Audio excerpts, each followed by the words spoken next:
잠들지 않는 남도 한라산이여, 외로운 대지의 깃발 흩날리는 인혁의 땅, 어둠살 뚫고 피어난 피에 젖은 유채꽃이여, 검붉은 저녁 햇살에 꽃잎 시들었어도 살 흐르는 세월의 그 향기 더욱 진하리. 반역의 세월이여, 통곡의 세월이여, 잠들지 않는 남도 한라산이여.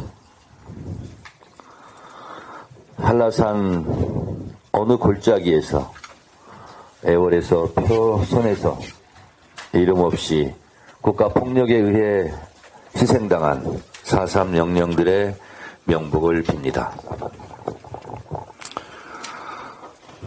2003년 10월 노무현 대통령은 4.3 항쟁에 대해 국가 차원에서 처음으로 공식적으로 사과했습니다. 2018년 4월 3일 4.3 제70주년 주념식에서 문재인 대통령은 직접 참석해서 국가폭력으로 인한 고통을 대통령으로서 사과한다며 재차 고개를 숙이고 4.3 진상규명과 명예회복을 위해 노력하시겠다 말씀했습니다. 그럼에도 불구하고 국민의힘 지도부의 한 명이 4.3 사건의 유발 장본인은 김일성이라며 망언을 서슴지 않고 있습니다. 국민의힘은 이에 대해 사과는커녕 묵인 방조하고 있는 느낌입니다. 오늘 제75주년 4.3 추념식에 대통령과 국민의힘 지도부가 참석하지 않은 부분에 대해서 대단히 유감스럽게 생각합니다. 서울대 원자핵공학과 서균열 명예교수에 따르면 후쿠시마 오염수는 지하수와 함께 섞여 이미 해양으로 방출되고 있다는 의혹을 제기하고 있습니다.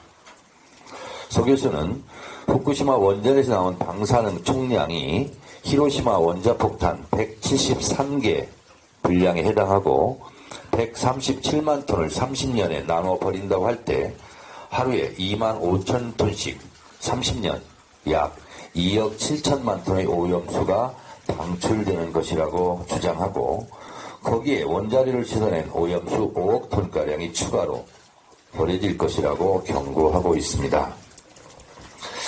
오염수가 방출되면 약 7개월 만에 제주 앞바다에 도착한다는 연구 결과가 있고 이 경우 제주 수산업은 연 4,483억 원의 피해를 입게 된다고 합니다. 2021년 기준 제주 수산업 생산금액 9,121억 원의 49% 절반에 해당한다고 합니다.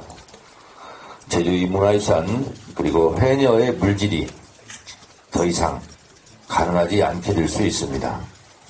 오염된 바다에서 수산물을 채취할 수도 없고 오염된 바다에 고스란히 노출돼 해녀의 건강도 장담할 수 없는 실정이 될 것입니다. 일본은 계속 안전하다, 먹어도 괜찮다 하고 있지만 진짜 먹어도 될 정도로 안전하다면 왜 일본 내에서 저리 보관, 매립하지 않고 바다에 쓰레기 버리듯 버립니까? 도쿄전력이 오염수 처리에 사용 중인 다핵종 제거 설비로 처리 못한 3종 수소에 노출되면 암, 선천성 기형 등 질병 발생 확률이 매우 높다고 합니다. 그럼에도 불구하고 일본은 오염수 해양 방류의 안전성을 뒷받침할 수 있는 그 어떤 과학적 근거도 제시하지 않고 있습니다. 오로지 돈의 논리로 오염수를 바다에 버리려 하고 있습니다. 윤석열 대통령은 친일 굴종 외교를 했습니다. 일본 언론에서 연일 시간이 걸리더라도 우리 국민의 이해를 구하겠다는 보도가 계속되고 있습니다. 머지않아 일본은 후쿠시마 오염수 방류를 강행할 태세입니다. 시간이 걸리더라도 국민의 이해를 구하겠다는 말이 참으로 한가해 보입니다. 대한민국 국민의 건강, 대한민국 바다의 안녕, 제주도민과 제주도민의 생존권을 지키기 위해 후쿠시마 오염수 방출을 반드시 막아내야 합니다. 윤석열 대통령은 일본의 이익을 위해 침묵, 묵인할 것인가? 대한민국 국민의 건강과 국익을 위해 결단할 것인가 답할 시간입니다. 야구장에 가서 공 던질 때가 아닙니다. 일본에는 어떤 공을 던질 것인가? 국민들은 궁금해합니다. 국민들은 일본을 향해 후쿠시마 오염수 방출은 절대 안 된다 하는 돌직구를 던지기를 기다리고 있습니다. 저도 한번 기다려 보겠습니다. 이상입니다.